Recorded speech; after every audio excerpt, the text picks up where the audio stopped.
So the purpose of this video is to give you an introduction to how the IB exam stationary procedures work.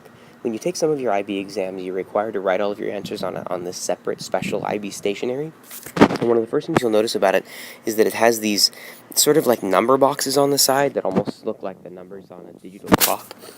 Anytime you write a number when you're starting question 1 or question 2, you have to use those boxes out there to indicate which question you're answering. So if you're answering question 1, you'll sort of draw a little line down. If you're answering question 2, it means you sort of draw a clock style 2. For number 3, you'll sort of do a 3 like this. For 4, 5, that was a bad 5, 6, and the 6 has a line across the top, 7, 8 goes all the way like that, and this sounds silly that I'm having to talk about this, but it's important that we know this, and 0 goes all the way around like that. It's kind of difficult to do this with a stylus. Fortunately, they give you these boxes where you sort of actually fill them in. When you're doing question number 2, you're filling in the lines that allow you to do a 2, and again, I'm doing a bad job of this because I'm using a stylus. On your exam with a pen, it'll be easier for you to fill those things in. There are other procedures for how to fill out this stationery, and we'll be looking at those in the coming slides. So the guidelines that we have, there are basically 4 things that you need to follow, that you need to do to make sure that you're doing this properly.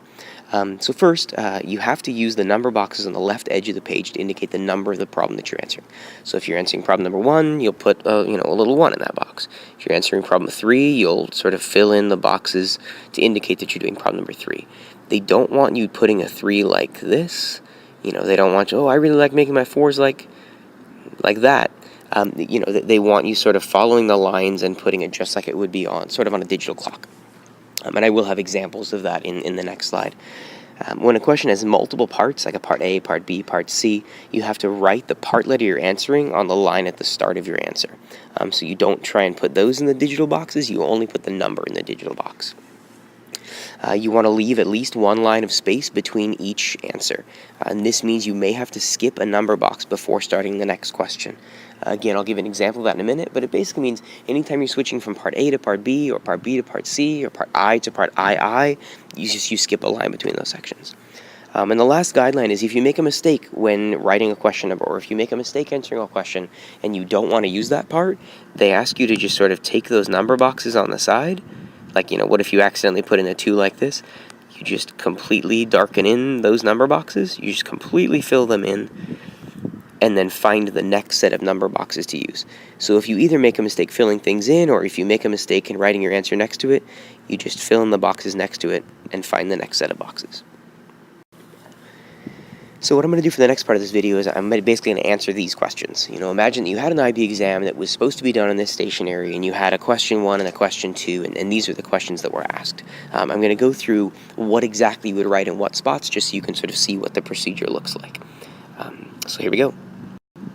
So the first question number 1, and I'm doing this with a stylus, so it may be hard for me to line these up properly. Question number 1, yeah, I missed it a little bit. There you go. For question number 1, I'm supposed to answer part A, what is my full name? My full name is Jared Castle Phelps. Right? So yeah, I answered part A, right? Part B was a multi-part question, so because I'm going to part B, you'll notice I'm skipping a line there. It asked in part I of this one, what is my favorite color? I think currently I would say my favorite color is blue. Right? Part II, the second part of this one, notice I'm skipping a line again. They want to know what my favorite subject is. All right, well, my favorite subject is math, the obvious choice. Part C was sort of the next part of this question. This is all part of question 1, so notice I'm writing all of this in this question 1 section of the answer sheet. Part C asked me to write down the 10 parts of the IB learner profile, and I wrote this question to be a long one on purpose so I can illustrate something in a second.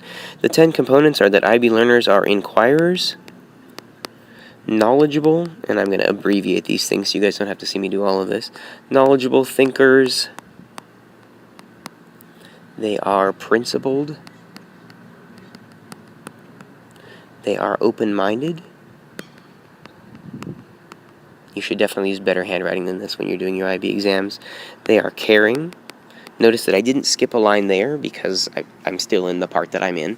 They are risk takers. They are balanced. And they are reflective. So yeah, I finished part C. Now that I'm done with part C, I'm supposed to go on and I'm supposed to do question 2. Now the important thing about this is that you are not supposed to use these bubbles for question 2. The reason for that is, remember, you're supposed to skip a line between each section you do? Well, after part C, I'm supposed to skip a section, skip a line. And when I skip that line, it means I can't use these bubbles over here, right? So because of that, I'm going to need to go down and use these set of bubbles to do question number 2, right? So if I come down here and I get ready to do question number 2 and I put a 2 in this box, and I realize, oh no, I've done that wrong. Well, that's fine. Just like I mentioned sort of on one of those earlier slides, if you make a mistake there, you just fully fill this in, and in the next set of bubbles that's available, I'm going to try and do this with the stylus, you sort of fill in the lines. Okay, that was horrible. I'm going to erase that and try again. Let's see if I can get closer this time. Nah. And I'm not going to waste time. When you're doing this with a real pen and on a real piece of paper, it's not hard to stay within the lines. So you draw the number so that it looks like a 2, trying as best as you can to follow what it's supposed to look like. And now that you're in this section, you answer question 2. This question was supposed to be, what exams are you taking? So I'm going to take HL Math, I'm going to take HL English, I'm going to take HL History, I'm going to take SL Spanish, I'll take SL Econ, and I'll take SL Physics. And so, there we go. I've answered the questions. You may feel weird that you're skipping all of this space, that you're leaving all of this space blank in here, but we have to follow the procedures. If you run out of paper on the exam, they will give you more paper. We have more of these booklets. You just need to make sure that you follow these rules. Make sure that you are, skipping a line between sections. Make sure you're using the numbers out here that you're supposed to. Make sure that you're writing the section numbers that you're working at as you're going through them. And make sure that if you make a mistake, you fully darken in the boxes. That's really all you need to know about filling out the papers for the IB exams. There's a lot more you need to know about actually answering the questions. But filling out the paperwork, that's all there is to it. If you have any questions, let me know. I hope that helps.